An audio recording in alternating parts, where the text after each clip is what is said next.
प्रिय विद्यार्थियों, भूगोल व्याख्यानमाला की श्रृंखला में हम जो है टॉपिक करने जा रहे हैं भौतिक भूगोल से संबंधित जलवायु विज्ञान यूनिट का महत्वपूर्ण ये प्रश्न है। प्रश्न इस प्रकार से आता है कि वायुमंडल की संरचना की व्याख्या कीजिए या वायुमंडल की परतों की विस्तृत व्याख्या कीजिए। तो हम चर्चा करने वाले हैं वायुमंडल की परतें। देखो, सामान्यतः वायुमंडल की ऊंचाई 16 से 29,000 किलोमीटर तक बताई जाती है, परंतु धरातल से केवल 800 किलोमीटर ऊंचा वायुमंडल ही अधिक महत्वपूर्ण है। तापमान तथा वायुदाब के आधार पर वायुमंडल का ऊर्ध्वाधर विभाजन निम्न प्रकार से किया जाता है। यह वायुमंडल में जो है परतें जो है इस निम्न प्रकार हैं। क्षोभमंडल वायुमंडल की सबसे पहली परत है, पृथ्वी के सबसे निकट जो है क्षोभमंडल। उसके बाद है समताप मंडल, फिर मध्यमंडल, फिर आयनमंडल और सबसे सर्वाधिक ऊंचाई पर सबसे भारी परत जिसको बहिर्मंडल कहते हैं। तो ये वायुमंडल की परतें हैं जो इस प्रकार से हैं: क्षोभमंडल, समताप मंडल, मध्यमंडल, आयनमंडल और बहिर्मंडल। अब हम एक एक का विस्तृत विवेचन करने वाले हैं।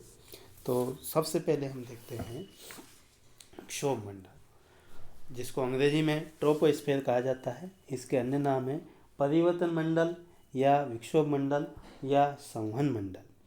यह वायुमंडल की सबसे निचली परत है जिसमें वायुमंडल के कुल भार का 75% भाग केंद्रित होता है। इस परत की औसत ऊंचाई 13 किलोमीटर है, जो कि भूमध्य रेखा पर 18 किलोमीटर ऊंची है तथा ध्रुवों पर यह 8 से 10 किलोमीटर ऊंची है। जाड़े की अपेक्षा गर्मी में इसकी सीमा ऊंची हो जाती है। क्षोभमंडल की जो प्रमुख विशेषता है, इसमें ऊंचाई में वृद्धि के साथ तापमान में गिरावट दर्ज की जाती है।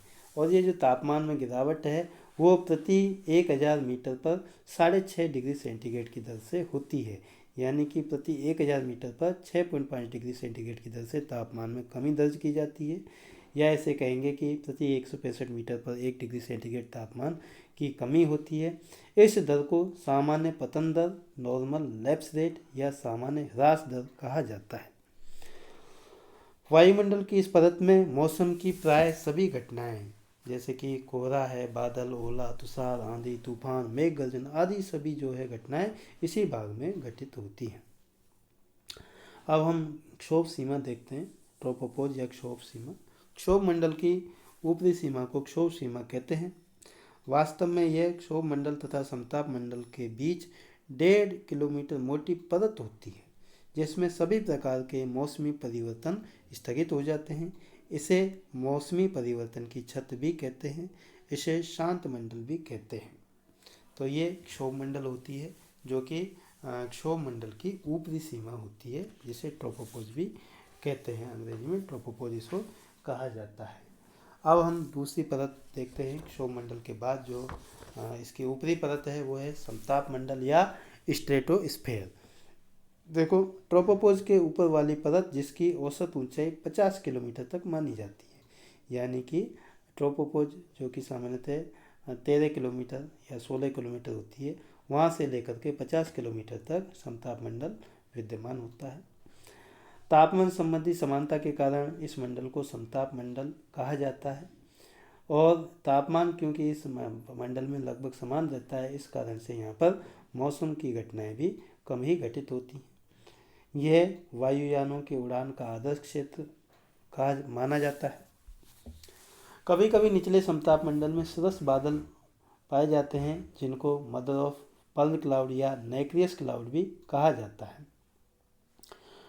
स्ट्रोलर एक विद्वान हैं, उनके अनुसार क्षोभ सीमा यानी कि ट्रोपोपॉज के ऊपर तापमान में शैने वृद्धि होती जाती है। यानी कि समताप मंडल में ऊंचाई पर जाने पर धीरे धीरे तापमान में वृद्धि होती है तथा 50 किलोमीटर की ऊंचाई पर तापमान 0 डिग्री सेंटीग्रेड या 32 डिग्री फ़ारेनहाइट हो जाता है। और इस ऊंचाई पर जो है यानी कि समताप मंडल की ऊपरी सीमा जो कि 50 किलोमीटर है लगभग, इसको स्ट्रेटोपॉज कहा जाता है। अब देखो, समताप मंडल में ही ओजोन गैस की परत पाई जाती है, जिसको ओजोन मंडल कहते हैं। समताप मंडल के निचले भाग में 15 से 35 किलोमीटर के बीच ओजोन गैस की परत पाई जाती है, जो कि सूर्य से आने वाली पराबैंगनी विकिरणों का अवशोषण कर लेती है। इसे ओजोन मंडल कहते हैं। इसकी ऊपरी सीमा 55 किलोमीटर तक बताई जाती है।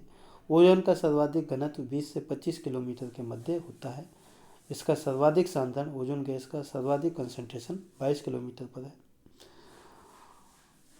सुपरसोनिक जेट विमानों से निश्चित नाइट्रस ऑक्साइड तथा प्रशीतनक यानी रेफ्रिजरेटर्स और एसी जो होते हैं उनमें प्रयुक्त क्लोरोफ्लोरोकार्बन CFC यौगिक के क्लोरीन घटक द्वारा ओजोन गैस का विनाश हो जाता है। इससे ओजोन परत नष्ट होती है, ओजोन परत का विनाश होता है। इसे ओजोन लेयर डिप्लीशन कहते हैं इस प्रक्रिया को, और इससे अनेक पर्यावरणीय समस्याएं उत्पन्न होती हैं। तो ये वायुमंडल की दूसरी परत है समताप मंडल। अब वायुमंडल की अगली परत है समताप मंडल से ऊपर विद्यमान है, जिसे कि मध्य मंडल या मेसोस्फीयर कहते हैं। इसके बारे में चर्चा कर रहे हैं हम। मध्य मंडल का विस्तार 50 से 80 किलोमीटर की ऊंचाई के मध्य पाया जाता है। इस मंडल में ऊंचाई के साथ तापमान में पुनः गिरावट होने लगती है, यानी कि ऊंचाई पर जाने पर इस भाग में तापमान पुनः कम होने लगता है। इस मंडल में अंतरिक्ष से आने वाले उल्कापिंड पाए जो है जल करके नष्ट हो जाते हैं। देखो, तापमान में जो गिरावट होती है वो इस प्रकार से होती है कि मध्य मंडल की ऊपरी सीमा यानी कि 80 किलोमीटर की ऊंचाई पर तापमान -80 डिग्री सेंटीग्रेड हो जाता है, और इससे आगे पुनः तापमान बढ़ने लगता है। मध्य मंडल में ध्रुवों के ऊपर गर्मियों में नोक्टिल्यूसेंट बादलों का दर्शन होता है। नोक्टिल्यूसेंट बादल, ध्यान दें, समताप मंडल में नैक्रियस बादल या सिरस बादल पाए जाते हैं, जबकि मध्य मंडल में पाए जाने बादल कौन से हैं? नोक्टिल्यूसेंट बादल, या हिंदी में इनको निशादीप्त बादल भी कहते हैं। इस परत में वायुदाब अत्यधिक न्यून होता है। मध्य मंडल की ऊपरी सीमा को मध्य मंडल सीमा या मेसोपास कहा जाता है। तो ये मध्य मंडल थी। इसके बाद मध्य मंडल से ऊपर जो चौथी परत है वो है आयन मंडल। आयन मंडल जो है मध्य मंडल की सीमा के ऊपर 80 से 640 किलोमीटर की ऊंचाई तक फैली हुई है आयन मंडल। इसमें ऊंचाई के साथ तीव्र गति से तापमान बढ़ता जाता है, इसलिए इसे ताप मंडल भी कहा जाता है, थर्मोस्फीयर भी कहते हैं, क्योंकि इसकी ऊपरी सीमा पर जो तापमान अनुमानतः 70 डिग्री सेंटीग्रेड तक हो जाता है। आयन मंडल में गैस के कण विद्युत आवेशित होते हैं, जिन्हें आयन कहा जाता है, और इन्हीं आयंस के नाम के आधार पर इस परत का नामकरण आयन मंडल रखा गया है। इस मंडल से पृथ्वी की तरफ से भेजी जाने वाली रेडियो तरंगें परावर्तित होती हैं, तो यह संचार की दृष्टि से महत्वपूर्ण परत है। आयन मंडल में ही ध्रुवों के ऊपर ध्रुवीय ज्योति यानी ऑरोरा के दर्शन होते हैं, यानी कि उत्तरी ध्रुव पर उत्तरी ध्रुवीय प्रकाश तथा दक्षिणी ध्रुव पर दक्षिणी ध्रुवीय प्रकाश के दर्शन होते हैं। ये जो ऑरोरा है ये वास्तव में क्या है? कॉस्मिक ग्लोइंग लाइट्स होती है, ब्रह्मांडीय किरणें, ब्रह्मांडीय प्रकाश होता है, तो इसको ऑरोरा कहा जाता है, जो कि आयन मंडल में दृश्य होता है। इससे ऊपरी परत है पांचवी, और जो वायुमंडल की सबसे बाह्य परत है वो बहिर्मंडल है, एक्सोस्फीयर है। यह वायुमंडल की सबसे ऊपरी परत है बहिर्मंडल।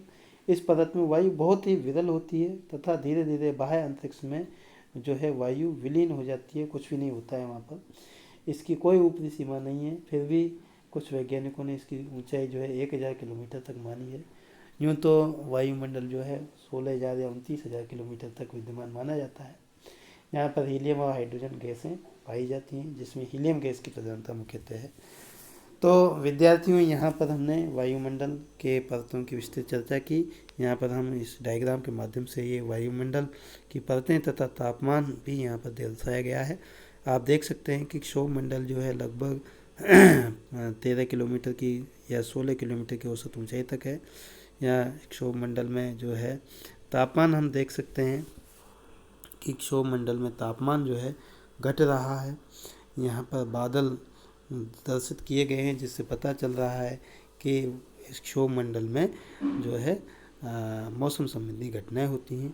इसी प्रकार समताप मंडल जो कि 50 किलोमीटर की ऊंचाई तक विद्यमान है क्षोभ मंडल के ऊपर। समताप मंडल में देखो इसके निचले भाग में ओजोन परत दिखाई गई है और यहाँ सिरस बादल भी बनते हैं। तापमान को देखें तो तापमान एक सीमा तक स्थिर है, उसके बाद शनै शनै वृद्धि होती है तथा 50 किलोमीटर की ऊंचाई पर जो है तापमान आप देख सकते हैं 0 डिग्री सेंटीग्रेड हो जाता है। समताप मंडल से ऊपर जो है मध्य मंडल है 50 से 80 किलोमीटर के मध्य। इसके बाद जो है मध्य मंडल में तापमान में पुनः कमी दर्ज की जा रही है। फिर आप देखेंगे कि आयन मंडल जो कि 80 से 400 किलोमीटर या 640 किलोमीटर के मध्य है। आयन मंडल है, इसमें आयंस पाए जाते हैं, विद्युत आवेशित कण। यहाँ से रेडियो तरंगों का परावर्तन होता हुआ दिखाई दे रहा है। यहीं पर ध्रुवीय ज्योति या ऑरोरा लाइट के दर्शन होते हैं। आयन मंडल से ऊपरी जो परत है वो बहिर्मंडल है। तो विद्यार्थियों, हमने आज के इस लेक्चर में इस टॉपिक में जो है वायुमंडल की परतों का विस्तृत अध्ययन किया है। इस वायुमंडल की संरचना भी कहेंगे इसको। तो वायुमंडल में जो है क्षोभ मंडल, समताप मंडल, मध्य मंडल, आयन मंडल और बहिर्मंडल, इन परतों की विस्तृत विवेचना इस व्याख्यान माला में हमने की है। धन्यवाद।